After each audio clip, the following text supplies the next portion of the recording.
Greetings, Benjamin J. from BENZTRAINZ with another in the series.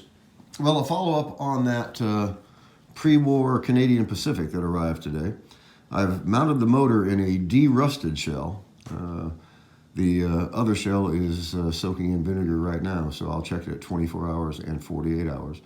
Anyway, the result should be something very similar to this. This one was extremely bad condition.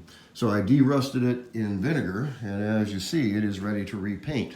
So I've got the new finials for it, soaking in vinegar now to derust these. So once this is derusted, I will decide what color I'm going to paint this. I'll paint the finials, then I'm going to paint the locomotive itself. Very likely I'm just going to shoot it black. Now the problem with the Canadian Pacific, of course, is you can take it apart. You can pull the side plates off, you can pull the entire pilot off. It's just assembled with tabs. The problem is you can't reassemble it without damaging the new paint. Once you've taken it apart, you go to reassemble it. I guarantee you, trying to bend these tabs, you're going to screw up your new paint job. So it isn't worth it, in my opinion anyway. You can shoot this entire thing black in 2 minutes. And once it dries, you have a locomotive that's ready to run. Spray the finials silver, whatever color you want them to be, or put them on and spray them black as well. The 397 was black. In any case, I just want to do a follow-up video. That motor is in this new shell. It just drops in, waiting for the finials, of course. But in the meantime, as you see, this runs really well. It only runs forward, but it runs quite well.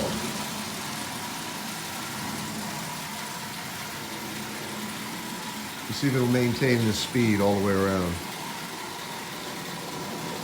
Remember, this is a pre-war motor. As you see, maintaining a constant speed all the way around the rail. And this is pulling 12 cars, I believe. All right, that's about, I don't know, 40% power. Take it up to 50%.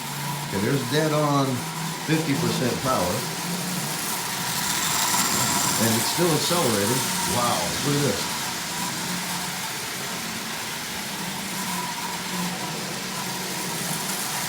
Now, that's pretty impressive to a motor that was frozen 2 hours ago.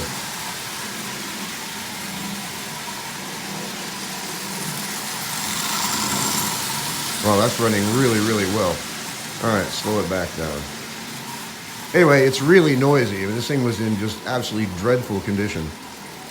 The armature was actually frozen on its bearing, and that's why the wheels couldn't turn. And you can look and see what's moving. I could see the wheels were moving, and the intermediate gear was moving, but the drive gear was not. And sure enough, the armature was frozen absolutely solid. And I pulled the brush plate off, but there was no way to really access that to break that bearing loose. So I put the brush plate back on, turned it over, and then just zapped it for about 10 seconds with a fine point blowtorch, propane torch. And of course, when it expands, the metal expands faster than the oxide does, so it shatters the oxide. That's why it breaks loose. And in most cases, a frozen bolt, a frozen screw, you heat them up with a torch and they'll come right out. The two screws that held the shell on were so rusted I could not move them with a screwdriver. And I was going to break the screws off. There was no doubt about that. So anyway, I took a torch and heated it for just a few seconds. And once it gets hot, it begins to expand. That shatters the oxide, put a screwdriver in it, bang, comes right out. So got the entire thing out and broken free. And as you see, it's running actually quite well. You know, like I said, I bought this for those spoked wheels. That was the only reason I wanted this. And surprisingly enough, here it is up and running. And this was just absolutely dreadful, bottom of the barrel junk.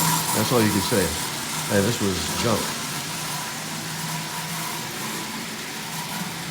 So, but I wanted those wheels. So it was worth the 12 bucks. And of course now you have a running locomotive. So I've got the parts I want to finish this shell. So as soon as those are derusted, I'll put those on this one, put the markers back on, and then decide whether I'm going to spray it black or spray the finials a different color. In any case, I just wanted to do a quick video. As I always stress, don't overlook the junk. You know, even as this is, it is a running locomotive.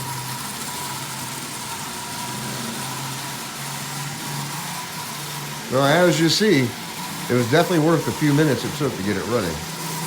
And it was definitely worth the $12, even in the condition it was in, just for the parts it contained. Anyway, just a quick video. As always, if you have any questions, feel free to drop me an email, BENZTRAINZ@gmail.com. And as always, thank you for watching.